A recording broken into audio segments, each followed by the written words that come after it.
This is another tree kale that's we haven't really been taking care of too much, and you can kind of see the growth. It just grows all crazy and has all these really smaller growths and smaller leaves. I don't know why. I think we have to like tune up the soil or something. And so this is a fruit tree here next to it? Yeah, my favorite fruit trees are evergreen fruit trees, and this is one of them. This is actually called a loquat tree, from China originally.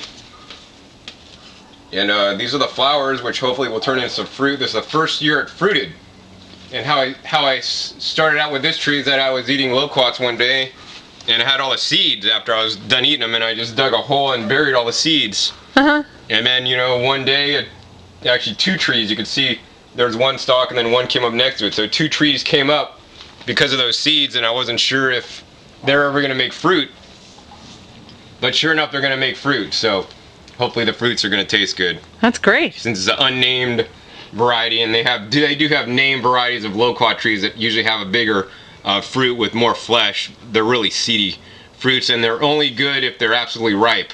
So oftentimes you won't ever even be able to buy those in stores because if you pick them, they'll go bad so fast that, and they're not going to taste good unless they're totally ripe. And this other fruit tree here, what's this one? Yeah, this one that's flowering right now is a apricot. Oh, okay. So yeah. Are you too far north to do oranges and lemons? No, they're in the greenhouse. Oh. We could put them outside, but I'm concerned somewhat about them freezing. So, you know, here's some limes. I have limes and lemon trees and some avocado trees here in the greenhouse. Some more aloe that we moved over into this greenhouse, but I think it's getting too hot for my aloe, so I need to move it back. And then these are the tree kales that we did from cuttings. So they start out kind of like this, the cuttings, and we were getting some bugs, so we put some organic stuff on there. But we put them in there, and then they basically root, they take hold, and then they get a lot bigger. So this cutting was never this big. Now this is actually rooted, and now we could take this and plant it out and have a new, you know, plant, and in a year they'll look like the ones out there. Oh, it's fantastic. So we're doing propagating of like mache, and all these are mostly bell peppers, getting ready for the upcoming summer, and just various different experiments, plants, and starts. And oh man, this is a cool one. Edible leaf ginseng we made this summer. That plant was originally from San Diego, and I brought them back with me. So I travel all over and collect plants, and I'll bring them back and grow them here. It's really tender. Yeah, it's a nice mild green. My hands are covered in aloe goop. You've been playing with it. It would be good for your skin. Edible ginger, you said? No. Leaf ginseng. Ginseng. That's good. You like that better than the aloe? Not a fan of the aloe. Well, it was a bit too slimy for my taste. So then do you order more soil? Like, for your Yeah, plants? sure. So what happened was I grew everything in organic compost, and I got like a 50 cubic yards of compost brought in on a big semi-truck, delivered, and I actually have a video on my website of it being delivered. Went to shovel it out into all the raised beds, and then since that time I've probably gotten another 6 to 8 yards to keep re-enriching the soil. And then we make our own compost here. But if we had to rely on all the compost we make here, there wouldn't be enough. So we had to bring some in, and then we top off with the compost we make here. And this is my lawn that we're digging out, that we had covered up with all the raised beds, but now we're actually putting in pavers. So we're taking out the rest of the lawn. We're going to compost that. And actually, when I put the lawn in, I put compost down, so underneath the lawn is compost. So there's a lot of earthworms, and so they're going to be in this pile here, and basically redigesting that in a good compost. We're going to enrich it and then use that soil to fill in the beds, because as time goes on, the beds sink down and compact and things get broken down. So you always need to be continually re-enriching the soils. That's great. I'll be calling you when we start doing ours. This is great. Here's this compost.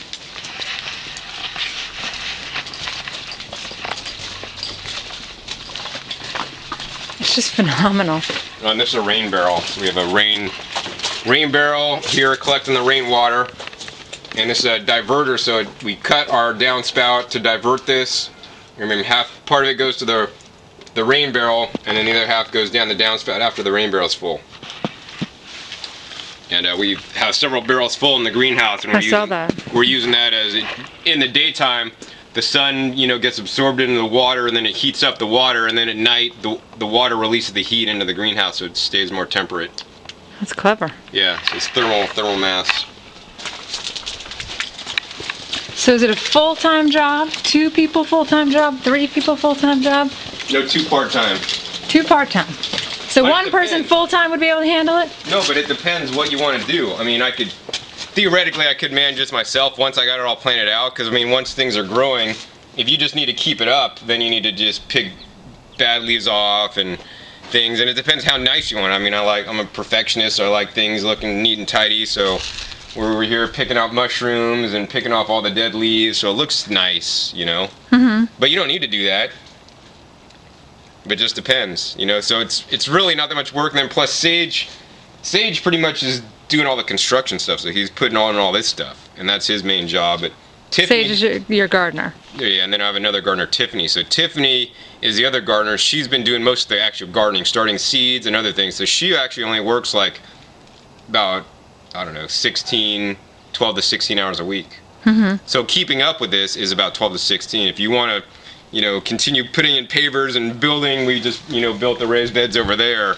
That's where, it's like a one-time investment of time. Mm-hmm. And I continually have new projects for Sage to work on.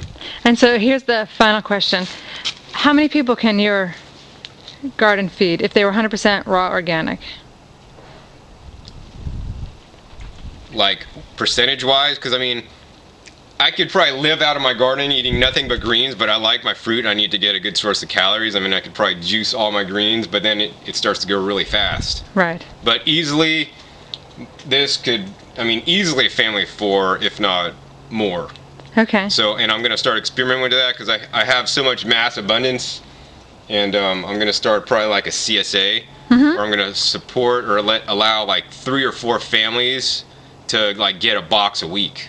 Oh, that's great. Including, me eating here, so that'll be at least 4 families that this place will be feeding, so we'll see how that works. That's fantastic. So all you have to supplement with are your fruits?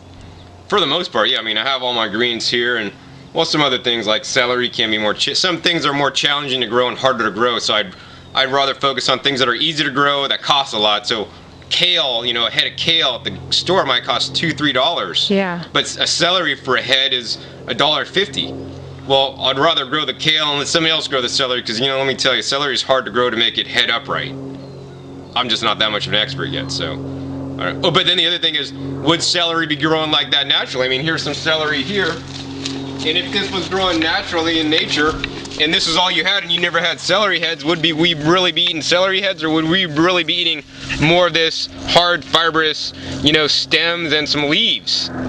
So, that's even another question to ask yourself, is it really natural, all the stuff that we are buying in the stores? Because a lot of it has been quite hybridized. Go back to those tomatoes that bounce when you drop them. Yeah. They're not quite like the grandma's heirloom tomatoes that, I grow.